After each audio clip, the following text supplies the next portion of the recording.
Friends, welcome to our channel Sam GS creation. आज आपको इस क्लास में साइंस के इंपॉर्टेंट क्वेश्चंस कराए जाएंगे। यहाँ पे आपको 01 दिख रहा है, पर मुझे जहाँ तक पता है ये हमारी सेकंड क्लास है ना। तो आज हम जो है वो साइंस के कुछ क्वेश्चंस करेंगे। चलिए स्टार्ट करते हैं क्लास। आप लोग फटाफट जुड़ जाइएगा। फर्स्ट क्वेश्चन आप लोग देख रहे होंगे, आरबीसी का फुल फॉर्म पूछा है। आरबीसी का फुल फॉर्म क्या है? इसे हम रेड ब्लड सेल्स, है ना, यहाँ लिखा है, आप देख सकते हैं, रेड ब्लड सेल्स। और इसे क्या बोलते हैं? इरिथ्रोसाइट्स। इरिथ्रोसाइट्स, है ना। और जो ये आरबीसी है, ये रक्त की सबसे प्रमुख कोशिका है और संख्या में ये सबसे बड़ी है ना। और मनुष्य या अगर हम जानवरों की बात करें तो लाल रक्त कोशिकाओं में क्या होते हैं? नाभिक नहीं होते हैं, है ना, नाभिक नहीं होते हैं। और अगर हम इसका कार्य देखें तो ये क्या करता है? ये ऑक्सीजन का परिवहन करता है ना, ऑक्सीजन का परिवहन करता है आरबीसी। आप यहाँ देख सकते हैं, ये इंपॉर्टेंट है, ये भी आपके क्वेश्चन में पूछता है, हमेशा पूछता है एज कितनी है आरबीसी की, तो 80 to 120 डेज, 80 से 120 दिन तक एज होती है आरबीसी की, ठीक है। और पूछा है कि कौन सी रक्त कणिकाएं केंद्रक विहीन होती हैं, वही जिसमें नाभिक नहीं होते, केंद्रक विहीन कौन होती हैं? आरबीसी जो होती हैं वो केंद्रक विहीन होती हैं। इरिथ्रोसाइट्स, रेड ब्लड सेल्स को ही बोलते हैं हम इरिथ्रोसाइट्स, और ये रक्त की सबसे प्रमुख कोशिका होती है और संख्या में सबसे बड़ी होती है, ठीक है। तो ये आपके जो क्वेश्चंस आप करने वाले हैं, ये सारे क्वेश्चंस आपके एग्जाम पॉइंट ऑफ व्यू से बहुत इंपॉर्टेंट है। आपको पता है आपका जो भी आरआरबी के जो भी एग्जाम्स होने वाले हैं और आपके अदर जो भी एसएससी के एग्जाम्स हैं, सब में ये सारे क्वेश्चंस सारे एग्जाम्स के लिए इंपॉर्टेंट है और पूछे हुए क्वेश्चंस भी हैं इसमें। चने की खेती में लगने वाला रोग कौन सा है? चने की खेती की अगर हम बात करें तो इसमें विल्ट रोग, कौन सा रोग है? यहाँ देख सकते हैं विल्ट। अब पूछता है आपसे गेहूं की फसल, अगर गेहूं की फसल होती है तो गेहूं की फसल में लगने वाला रोग कौन सा रोग? बहुत फेमस रोग है ना, कौन सा? Rust disease. रस्ट डिजीज जो है वो, इसे हिंदी में बोलते हैं गेरुआ रोग। रस्ट डिजीज जो है वो वीट यानी गेहूं की खेती में लगने वाला रोग है, ठीक है। और कौन सा है और फेमस गेहूं की फसल में कौन सा रोग होता है? तो आपका होता है लीफ ब्लाइट डिजीज। कौन सा? Leaf blight disease, leaf blight disease. और होता है लूज स्मट डिजीज। ये अगर आपको क्वेश्चंस में ऑप्शंस में दिखते हैं तो ये सब वीट, लूज स्मट डिजीज, ये किससे होता है? गेहूं की खेती में होने वाला रोग है, ओके। और अब पूछ दे अगर आपसे कि धान की खेती में होने वाला रोग, तो बहुत फेमस है। एक तो ब्राउन स्पॉट हो गया, है ना, धान का भूरी चित्ती रोग इसे कहते हैं, या पत्र लांछन, क्या कहते हैं? सॉरी, पत्र लांछन, क्या कहते हैं इसे? इंग्लिश में क्या बोलेंगे? Brown spot disease. किसमें? धान की खेती में, धान की फसल में होने वाला रोग पूछेगा तो यहां देख लेंगे आप कौन सा है? Brown spot. और सबसे मेन है जो आपके एग्जाम्स में बहुत बार पूछा है, कौन सा? ब्लास्ट रोग। कौन सा है? ब्लास्ट रोग, ब्लास्ट डिजीज, धान की खेती। स्मट, और कभी लूज स्मट ना देके स्मट भी दे देता है, स्मट डिजीज। रस्ट डिजीज किसकी खेती में? वीट, गेहूं की खेती में होने वाला। धान की खेती में ब्लास्ट एंड ब्राउन स्पॉट। तो और चने की खेती, क्वेश्चन क्या था? चने की खेती में लगने वाला रोग कौन सा रोग है? विल्ट रोग। वीट में भी होता है विल्ट रोग, ठीक है। तो ये जो डिजीज है आपको ये भी पता होने चाहिए। चलिए थर्ड नंबर क्वेश्चन है, साइटोलॉजी के जनक कौन है? साइटोलॉजी के जनक कौन है? Robert Hooke. कौन है? रॉबर्ट हुक है। अभी पूछ लेता है आपसे बायोलॉजी के जनक कौन है? तो आपको बता दूं, बायोलॉजी और जूलॉजी। देखो बायोलॉजी दो होते हैं ना, बायोलॉजी में दो भागों में बांटते हैं, किसमें? जूलॉजी एंड बॉटनी, है ना। बायोलॉजी को जूलॉजी एंड बॉटनी, तो जूलॉजी और बायोलॉजी दोनों के जो जनक हैं वो कौन है? एरिस्टोटल, अरस्तु हैं। कौन है? अरस्तु हैं, ठीक है। और बॉटनी का पूछता है, वनस्पति विज्ञान। जूलॉजी यानी ये जूलॉजी के भी हैं कौन? अरस्तु। और अगर पूछता है बॉटनी, बॉटनी की बात कर रही हूं, यानी कि वनस्पति विज्ञान की, तो थियोफ्रेस्टस कौन है? थियोफ्रेस्टस, थियोफ्रेस्टस, थियोफ्रेस्टस जो है वो बॉटनी के हैं, ठीक है। जेनेटिक्स का सबको पता है कौन है? Genetics Gregor John Mendel. Mendel जो है वो जेनेटिक्स के हैं। अच्छा, एक पूछता है जेनेटिक्स, एक होता है मॉडर्न जेनेटिक्स। अगर पूछ ले आपसे, जेनेटिक्स का सबको पता होता है, मॉडर्न जेनेटिक्स के, मॉडर्न जेनेटिक्स के जनक कौन है? तो कौन है? T H Morgan. कौन है? टीएच मॉर्गन जो है वो मॉडर्न जेनेटिक्स के हैं, ठीक है। अच्छा, बैक्टीरियोलॉजी बहुत बार पूछा है आपके क्वेश्चंस में, बहुत बार पूछा है बैक्टीरियोलॉजी। बैक्टीरियोलॉजी कौन है इसके जनक? ल्यूवेनहॉक साहब। कौन है? ल्यूवेनहॉक। ल्यूवेनहॉक, ल्यूवेनहॉक किसके हैं? बैक्टीरियोलॉजी। स्पेलिंग्स आप एक बार देख लेंगे, ठीक है। ल्यूवेनहॉक आपको सुनाई तो दे रहा होगा, है ना। ल्यूवेनहॉक, थोड़ा सा इससे लिखने में दिक्कत होती है, बट इट्स ओके, इतना है कि आप समझ सकते हैं, ठीक है। चलिए, तो साइटोलॉजी के जनक Robert Hooke, modern genetics TH Morgan, biology and zoology Aristotle, botany Theophrastus, Theophrastus, bacteriology Leeuwenhoek. ऐसे बहुत सारे इंपॉर्टेंस हैं जिनको मैं शॉर्ट ट्रिक में बताने की कोशिश करूंगी आपको, तो ये वीडियो भी आपकी जल्द आएगी। चलिए, डीएनए, डीएनए का पूरा नाम क्या है? सबको पता है, डीऑक्सीराइबोन्यूक्लिक एसिड। क्या है? Deoxyribonucleic acid.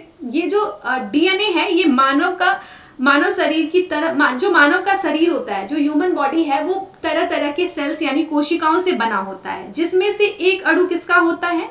डीएनए का होता है, यानी कि डीऑक्सीराइबोन्यूक्लिक एसिड का होता है। आपको पता है कि डीएनए जो है, इसे हम आनुवांशिक पदार्थ कहते हैं। क्या कहते हैं? आनुवांशिक पदार्थ कहते हैं। डीएनए की सहायता से परिवार या किसी वंश का क्या के बारे में पता लगता है ना। अगर हम डीएनए देखते हैं, डीएनए रिपोर्ट से पता लगता है कि ये किस वंश का है ना, इसके बारे में आसानी से पता लगाया जा सकता है। तो ये क्वेश्चन था आपका कि इसका फुल फॉर्म क्या है? डीऑक्सीराइबोन्यूक्लिक एसिड, डीएनए का फुल फॉर्म, ठीक है।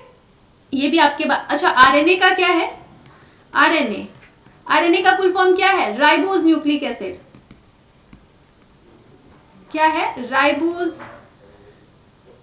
न्यूक्लिक एसिड, ठीक है। Ribose nucleic acid, RNA, DNA, deoxyribonucleic acid. चलिए, क्वेश्चन है चिली सोरा किसका सामान्य नाम है? यहां ऑप्शंस भी आपको दिया है, potassium nitrate, sodium nitrate, sodium nitrate, potassium nitrate, nitrite किसका है? चिली सोरा। बताइए, चिली सोरा, चिली सॉल्ट पिटर,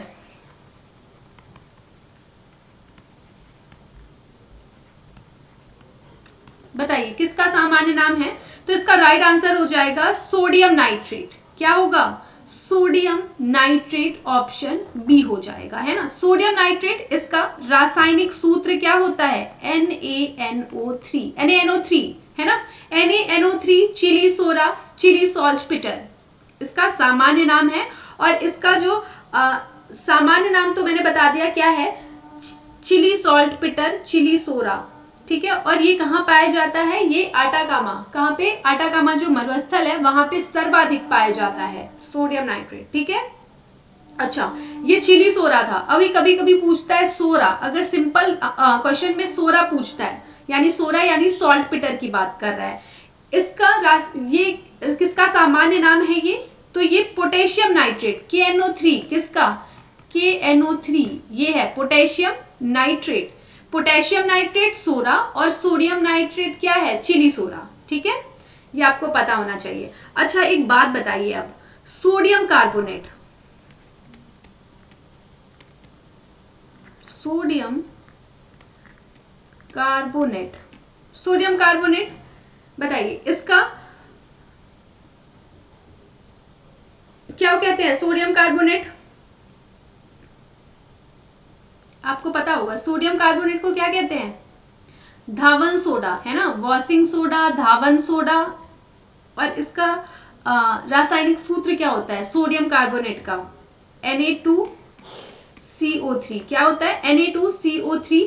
और इसमें सोडियम कार्बोनेट के अणु में कितने? सोडियम कार्बोनेट के अणु से 10 जो होते हैं, जल के अणु जो होते हैं वो संलग्न रहते हैं। कितने? 10 मॉलिक्यूल्स होते हैं। 10H2O अगर हम आगे कर देंगे, सोडियम कार्बोनेट, इसे हम क्या कहते हैं? धावन सोडा, वॉशिंग सोडा भी इसे कहते हैं, है ना, धावन सोडा, धावन सोडा। अच्छा, ये हो गया सोडियम कार्बोनेट। अगर पूछता है सोडियम बाइकार्बोनेट, सोडियम बाइकार्बोनेट, तो इसका जो रासायनिक सूत्र है बाइकार्बोनेट, NaHCO3, क्या है? NaHCO3, sodium bicarbonate. इसे क्या कहते हैं? Baking soda, baking soda, cooking soda, खाने वाला सोडा, है ना। पूछते हैं खाने के सोडा, रासायनिक सूत्र क्या है? रासायनिक नाम सोडियम बाइकार्बोनेट, ठीक है।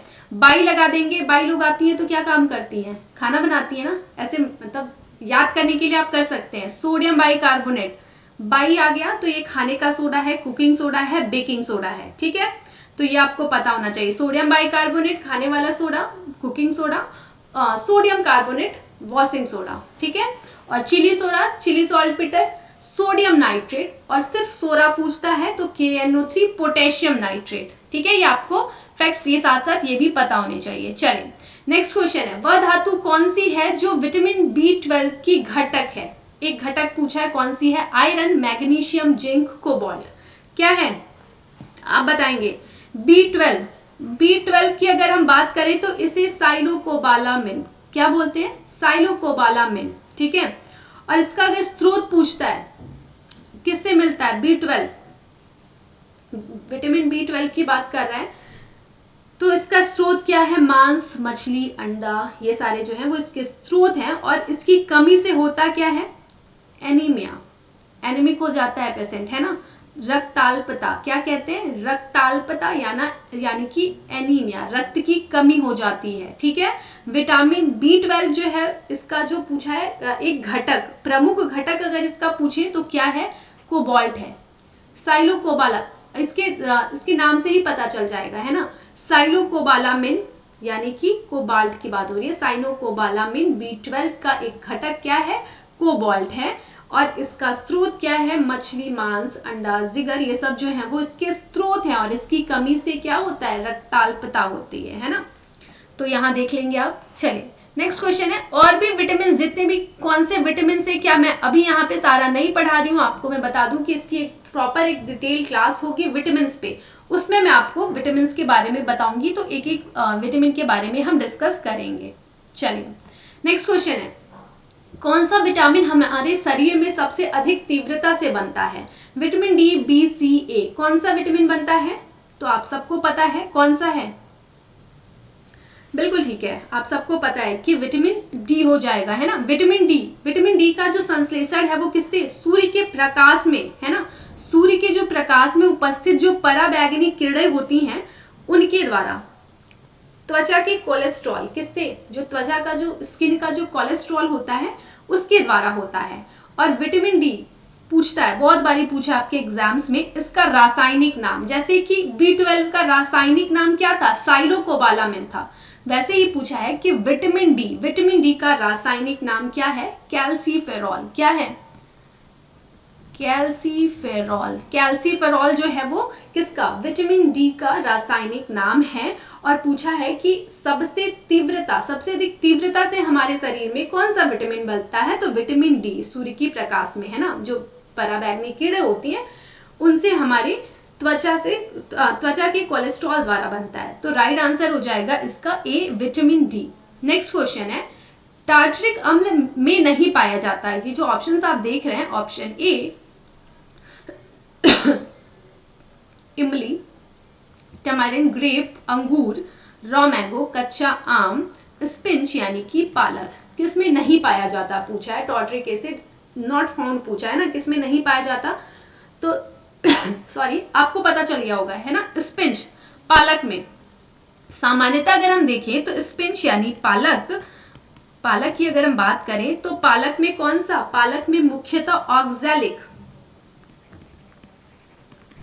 ऑक्सैलिक एसिड पाया जाता है, ऑक्सैलिक अम्ल पाया जाता है पालक में, ठीक है। पालक में जो है वो खनिज लवण तथा विटामिन जो है वो पर्याप्त मात्रा में पाए जाते हैं।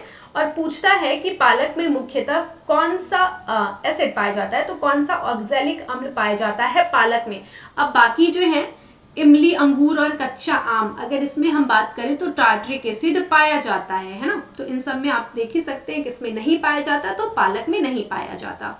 तो ये जो था आपका आज का लास्ट क्वेश्चन था। आपको अगर वीडियो पसंद आई है, अगर आपको क्वेश्चंस अच्छे लगे हैं, तो बिल्कुल आप वीडियो को लाइक, शेयर, सब्सक्राइब करिए। जिन भी लोगों ने बेल आइकन को प्रेस नहीं किया है, आप बेल आइकन को भी प्रेस कर देंगे। कोई भी क्लास अगर आती है तो आपको नोटिफिकेशन आएगा। Okay, thank you everyone, thank you so much.